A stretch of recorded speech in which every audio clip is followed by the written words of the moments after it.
Great, thank you so much for the introduction. Yes, that's correct. This work is some of the work I've been doing for my PhD. So I'm very excited to share that. And I have a background in psychology. That's why also the basic psychological needs. To start, I will also give a short theoretical background and introduction of the needs, which I guess makes it easier for everyone else to kind of get an understanding what these needs are, where they come from, and also why I think that they're important for technology design. I'll also focus on some of the other sectors where the basic psychological needs have already proven a great and positive impact. Then I will make the gap to why I think this is very important for technology design. I will also quickly mention some other first studies. So this field is very new, but some other studies which have kind of started looking into this, and then of course also results from my own research on basic psychological needs and technology acceptance. So the theoretical background really comes from the basic psychological needs theory, which was developed by Ryan and DC in 2000. And since then, there have been some adaptations, some changes made to this theory. And it is actually part of, it's one out of 6 mini theories, which are a part of the self-determination theory, which is really a theory of motivation and is even older. So that was developed by Ryan and DC in 1985. And according to Ryan DC, these basic psychological needs are universal needs. So each individual has them and they apply globally to everyone. And they play a very important role for our motivation to engage in different tasks. So what are the needs? They are autonomy, competence, and relatedness. And in particular, so for autonomy, it really means that each of us has a desire to feel that we have a choice over an action or task that we are doing. We also want to feel in control of our behaviors, of our goals in everyday life. And this kind of sense of us being able to take direction and to make the decisions in our life is really important, so we feel self-determined. Then the other need is competence, which relates to our innate desire that we always want to experience mastery over a specific task or domain. We want to learn new and different skills. And we also strive for success and doing well in certain tasks to also achieve our goals. And then lastly, it is the need for relatedness, which means that we want to also have a sense of belonging to a social group, feeling also cared for by others, by our friends, by our family, but also it goes both ways. We also want to care for others. So these are the 3 basic psychological needs according to this theory. And I guess most of us can relate to them, make sense. And what happens is that only if the need for autonomy, competence, and relatedness, if they are fulfilled, then we have, this leads to autonomous motivation. And autonomous motivation really means that we engage in a behavior or in a task because this is consistent with our own goals, and especially with our intrinsic goals. So we really see the outcome coming from within the self. And again, this is our behavior would be self-determined. Quickly, maybe to explain this, intrinsic motivation, as I said, is really from within, whereas extrinsic motivation would be goals such as kind of money or prizes. But yeah, so intrinsic motivation relates to autonomous motivation in this case, and this can only be achieved if all these 3 needs are fulfilled. And if they are fulfilled, it does not only to autonomous motivation, but also our well-being would be positively affected, and we would have greater overall and satisfaction. So it doesn't only apply to the one task we're doing, but kind of leads to overall life satisfaction. And on the other hand, if one or more of these 3 needs are not fulfilled, our motivation is very likely to drop. And also, again, our well-being would be negatively affected. There are also some theories which make a distinction between needs being not fulfilled and the needs being frustrated, which you can imagine is actually so a step further. And some theories also argue, so this is a bit controversial, but I still want to explain this, that some even argue that they actually could be seen as two separate constructs. So on the one hand, you would have satisfaction, and on the other hand, you can also have frustration, and they could even occur at the same time. So for example, for relatedness frustration would refer to loneliness, and competence frustration would relate to failure to achieve goals, and autonomy satisfaction would be that we feel controlled and we can't make decisions based out of our own self-determination. Okay, so that's kind of the summary of the theoretical background and the explanation for all these different needs. And as I mentioned before, there are actually a variety of sectors where basic psychological needs are applied in research, and they have been proven to show a great and positive impact. So one of the sectors is the education sector. And these are just two exemplary studies. There are many more. But yeah, one is from Wang in 2019, and they did the study specifically on elementary school students in China. So they were in the grades 3 to 4, so around 9 years old. And what they've shown is that if the 3 basic psychological needs in these school students were satisfied, it would enhance their academic achievement. And this was bidirectional, so also their academic achievement would then enhance the basic psychological needs satisfaction. And just to kind of show that, again, this does not only apply to children in China, there was another study with high school students from Iran. And also here it was shown that if the basic psychological needs in the high school students were satisfied, that would lead to intrinsic motivation, and it also had a positive effect on the academic achievement again. So yeah, for education sector, it is very important. A lot of studies with teachers have also been done just in general to kind of show that the basic psychological needs in the education sector can be supported and can be fulfilled, as this then would lead also to greater academic achievement of the students. Another sector is physical activity. So there are very different sectors in physical activity. So the first study here draws on to rehabilitation. So it's from last year, and it looked again at school students, and some of them had a disability, some didn't, but in general, all these students did some sort of physical rehabilitation. And again, what the study showed was that if the students themselves felt all of their 3 needs satisfied, then they would also be more likely to engage in this physical activity post-rehabilitation, which would be very important for their overall well-being and their rehabilitation journey. And this is just, again, one example for rehabilitation, but also for elite athletes. There's a lot of research on how to motivate them, and also very importantly, how to prevent burnout amongst top athletes. And this other study showed that even though relatedness only had a moderate predictor of burnout, the competence and autonomy satisfactions were very important to explain the variance in burnout symptoms, particularly, and reduced accomplishment in sport evaluation. Lastly, I also want to mention the sector of work. So for work motivation, the basic psychological needs also have been found to play a big role.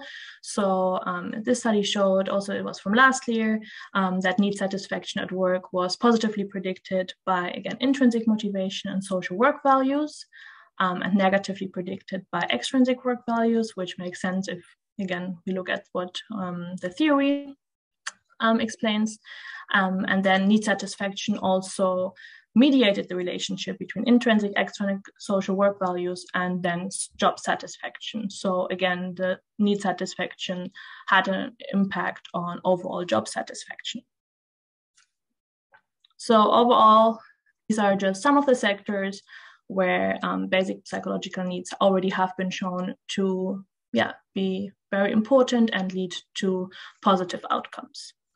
So now the most important part, how did we come up with kind of the link to technology design? Why should these basic psychological needs be considered in technology design? Why should they be of relevance? To first off look at autonomy, I think it's very common to see that technologies become more and more autonomous and self-sufficient. They should be designed in a way to take over some of the tasks we're doing. And but however, our own need for autonomy is not really considered in most of these designs. So there it's very important to make sure that even though these technologies become so autonomous and become so self-sufficient, where does our own need for autonomy here play a role? How do we make sure that our own need is not considered in these examples? So some of these examples would be algorithmic marketing, for example, or also just in general technologies taking over day-to-day tasks. Where do we make sure that our sense also for control, our sense for self-directedness is still intact?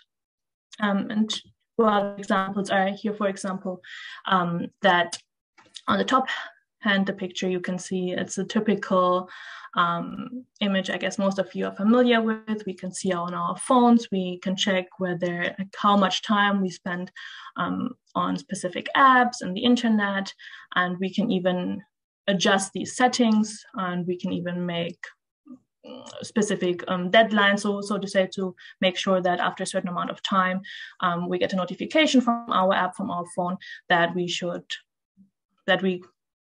spend more than 4 hours on that app, and that's too much in this case.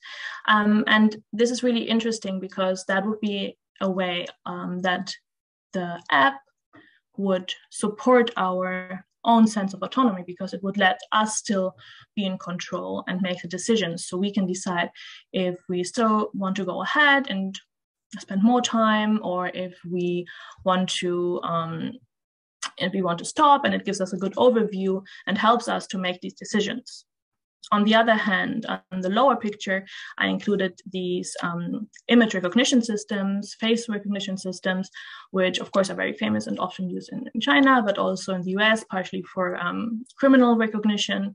And again here, and also as I said earlier, algorithmic marketing, these would be examples where the user's sense of autonomy and choice doesn't play a role. So we are we have a lack of transparency, and we are completely unaware of what these technologies are actually doing, and we can't have any sense of self-determination.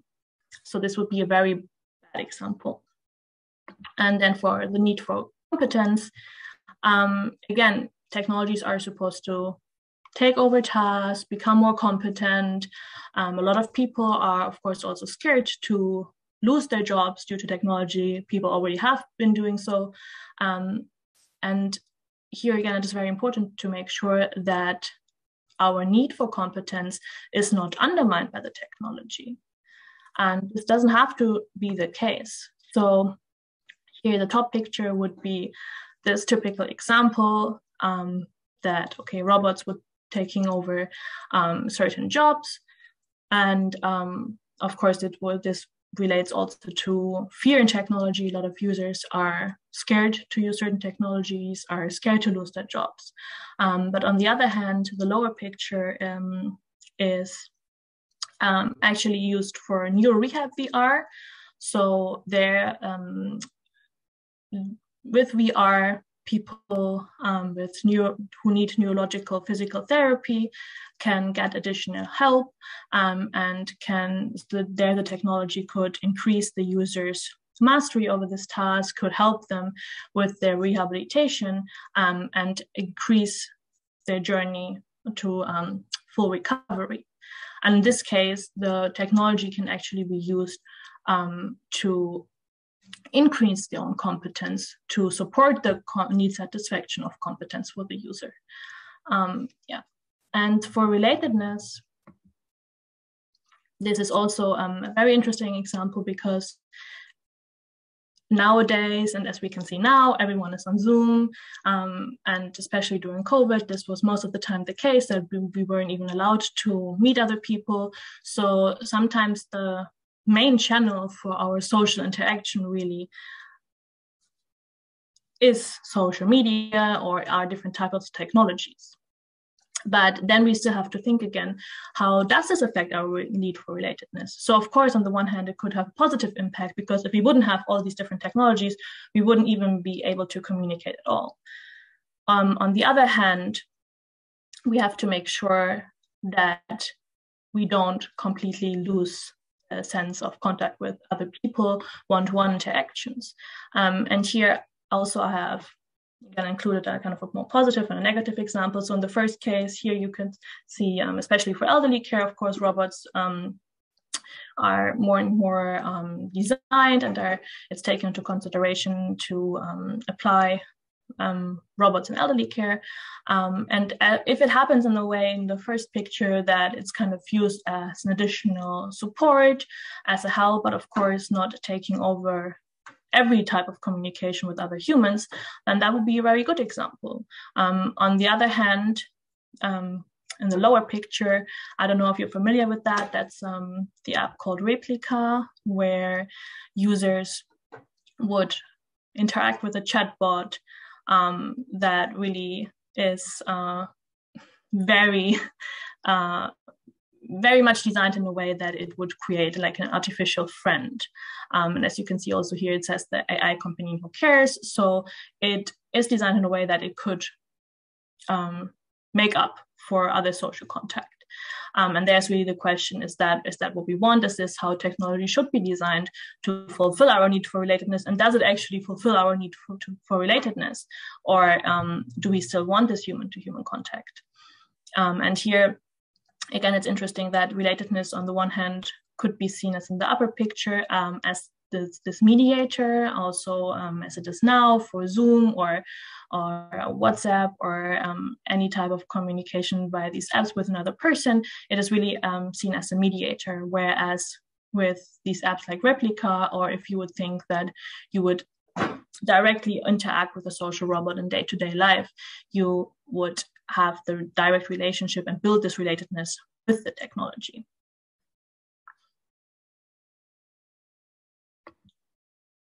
So potential benefits of considering basic psychological needs fulfillment in technology design would be that users would be more motivated to use technologies and also enjoy the experience more as a result. Of course, users also would then have more higher well-being. Their well-being would be positively affected long-term. Also, as I mentioned earlier, of course, the fear of technology use would also be reduced if people's basic psychological needs would be considered. Also, the self-directedness would, of course, be supported, especially with regard to the need for autonomy. And it would also require that technologies become more and more transparent for the user.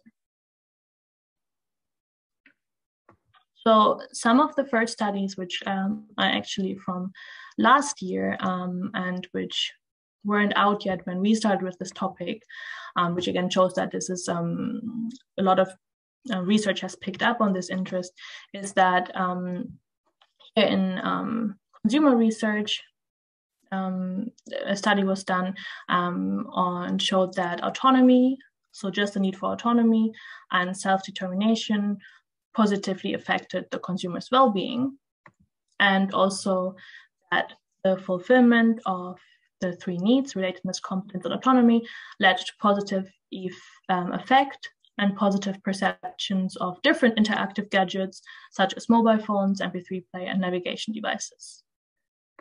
And then the two recent studies, which specifically focus on basic psychological needs and chatbots from last year, showed that a stronger experience of the three needs was also associated with higher user satisfaction, which then again led to greater engagement with the chatbot. So the study really showed that if the basic psychological needs on the user's end were satisfied, they were also more likely to use the chatbot in the long run.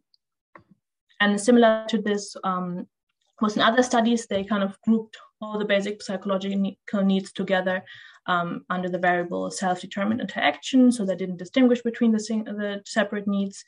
And what they showed were that self-determined interaction, again, had a positive influence on the customer's experience, user satisfaction, and overall attitudes towards the chatbot and to use the chatbot. So these are really some of the first studies which have made this link between technology use and basic psychological needs.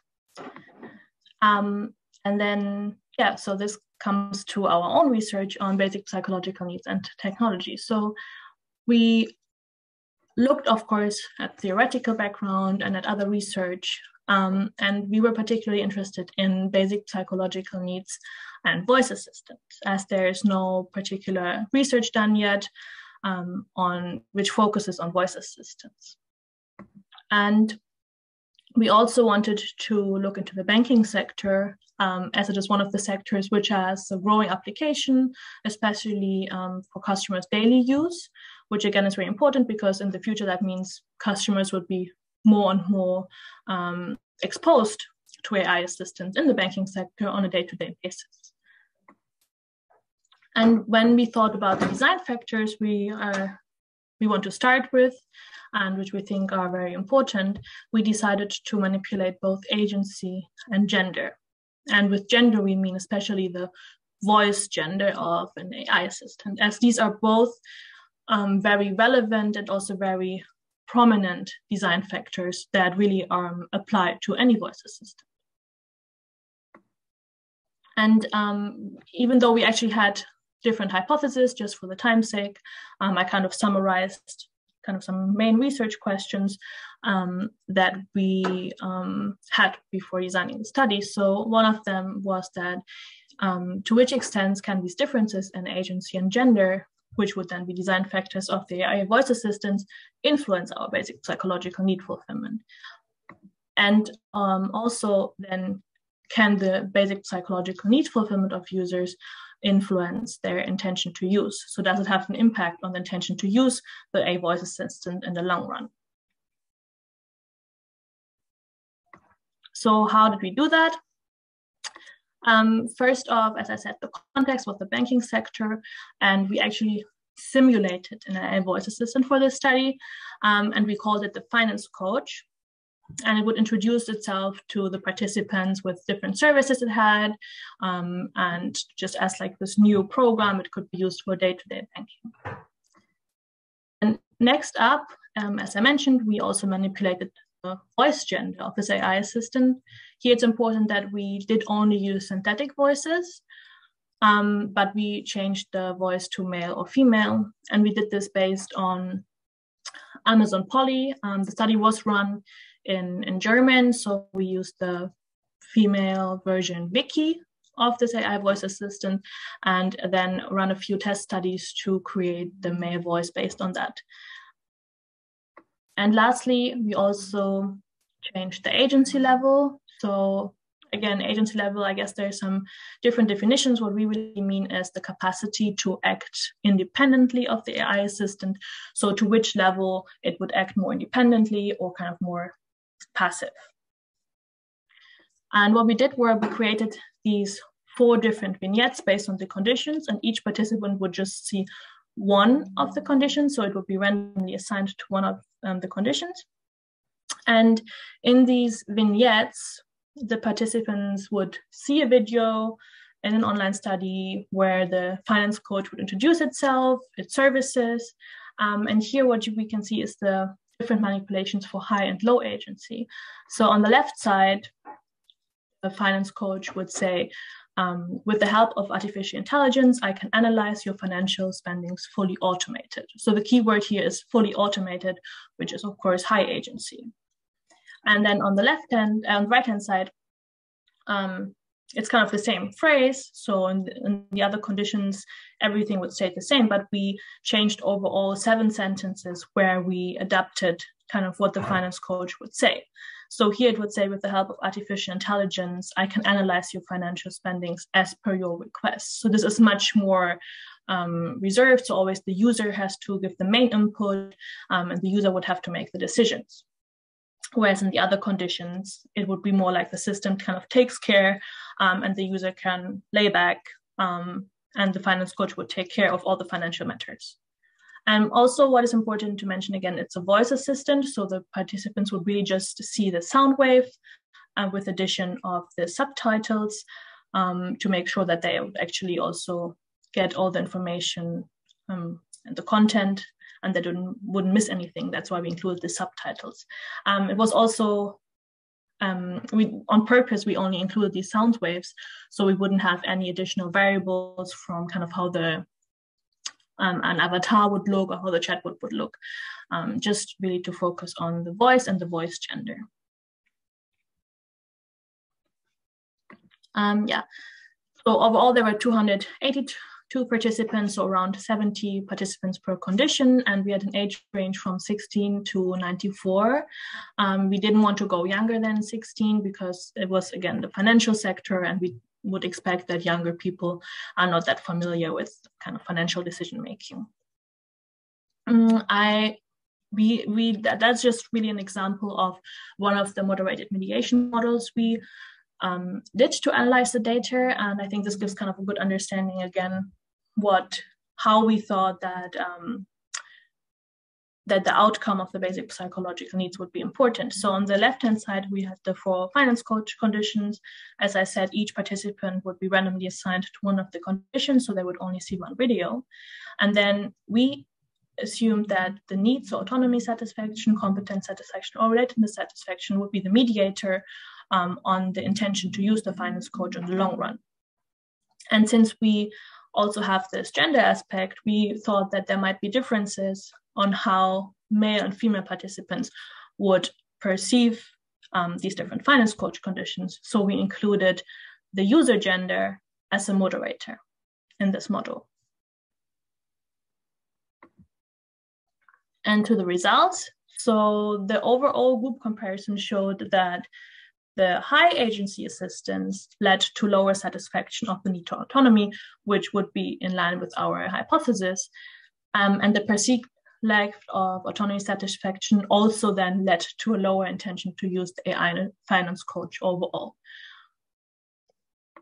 But which was a bit more interesting is when we looked at the gender differences. So for male participants, the autonomy satisfaction and the intention to use the AI assistance was significantly higher in the female low agency condition.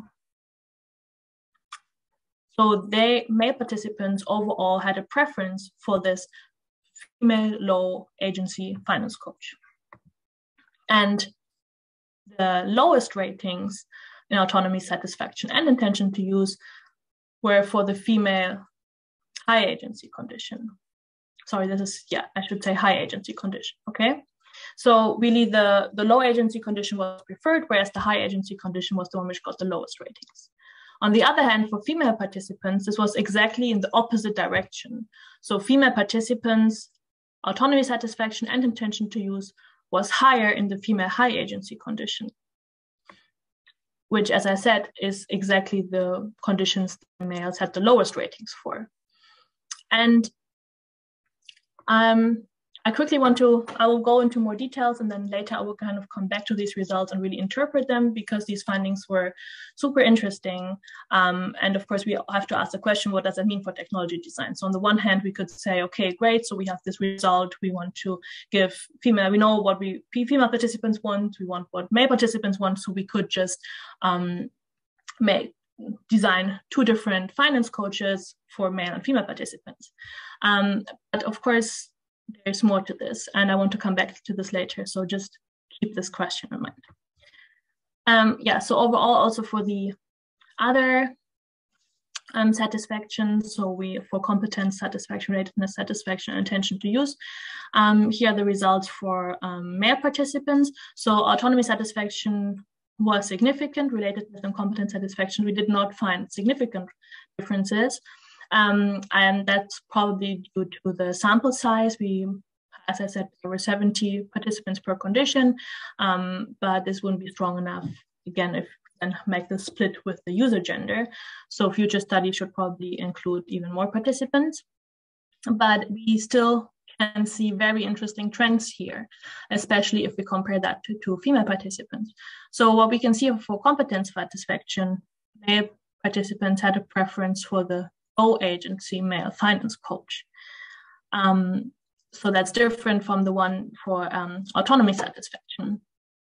And for relatedness satisfaction, actually had the strongest ratings for the high agency male finance coach.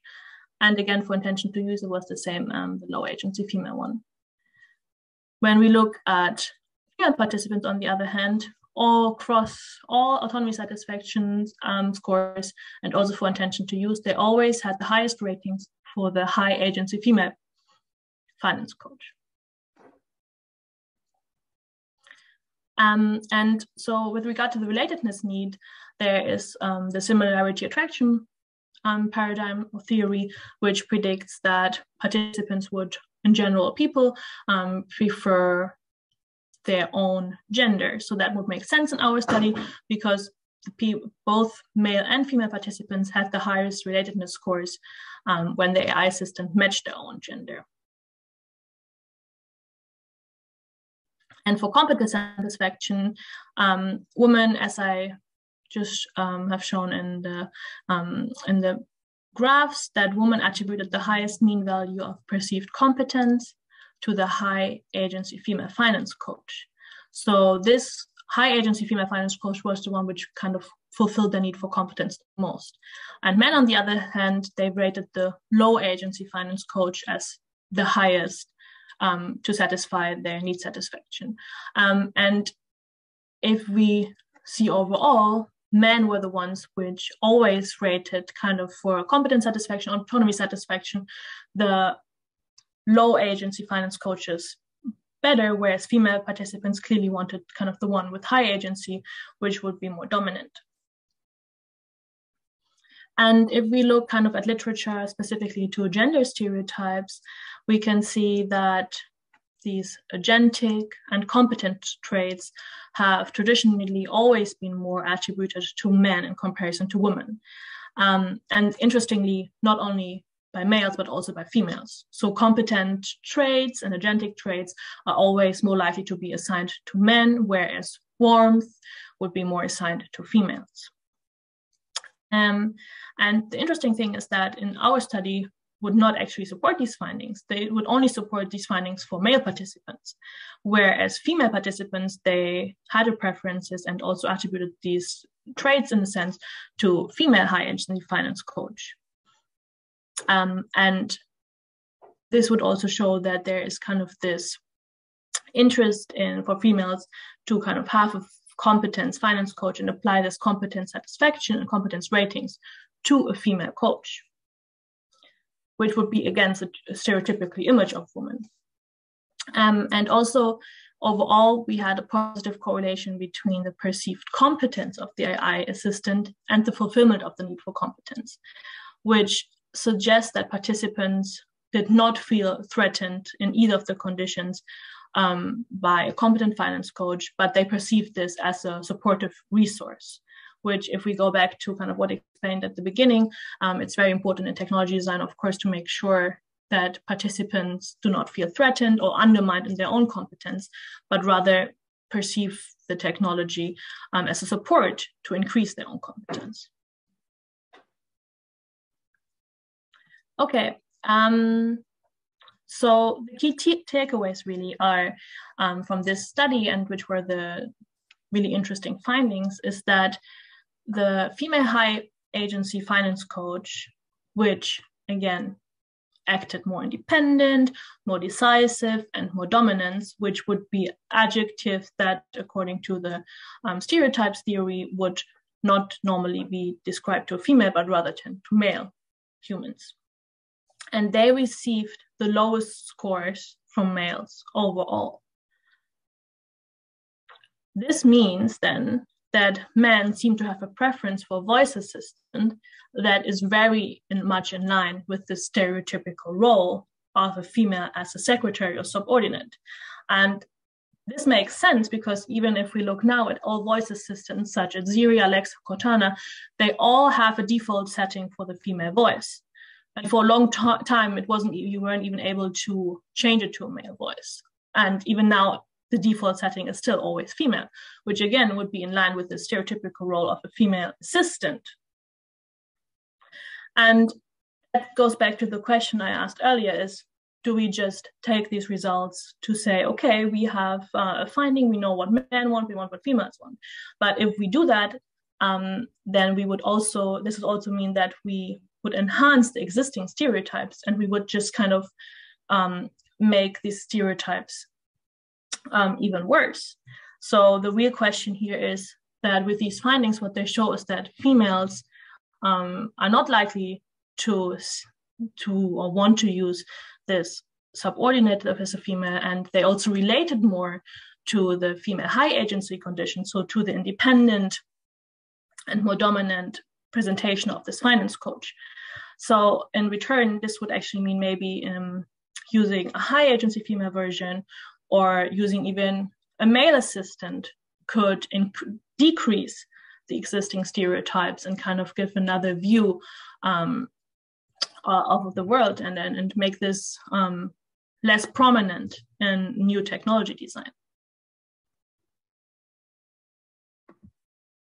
And yeah, some of the future work and some of the work I'm also looking at the moment is that I'm comparing how much the basic psychological needs are able to predict intention to use, and maybe even better than other constructs such as the technology acceptance model, which has been used to assess technology acceptance over the last years and is very common. And actually there are already some findings I've made that basic psychological needs are actually very good at predicting intention to use and not worse at all than the technology acceptance model. And I think that's very interesting, also comparing this to other variables such as trust, for example, which is also often referred to technology acceptance. Yeah, just really to see how important the basic psychological needs are to assess users' technology acceptance. And then what also would be interesting is, of course, if we can replicate the findings we have for the finance sector to other sectors. So as I mentioned, some of the other sectors would be elderly care, and yeah, just to see if also there this stereotype perception would be similarly to the finance sector. And then lastly, right now, so for the basic psychological needs in work, basic psychological needs in physical activity, there are already different scales which go in a bit more detail and adapted to the different sectors. So right now I'm developing a scale specifically for basic psychological needs in technology design to really make sure that we also assess this construct in the best way possible. And also the slide I had before, again, just really to make sure that these potential benefits of basic psychological needs are kept in mind, so that users' long-term well-being can be positively affected, users' fear of technology would be reduced, user self-directedness would be supported, and also, of course, the requirement for having technology transparent is required if we want to make sure that the basic psychological needs are fulfilled when we interact with technologies. Okay, that was it. Yeah, if you have any questions, I'm open for discussion.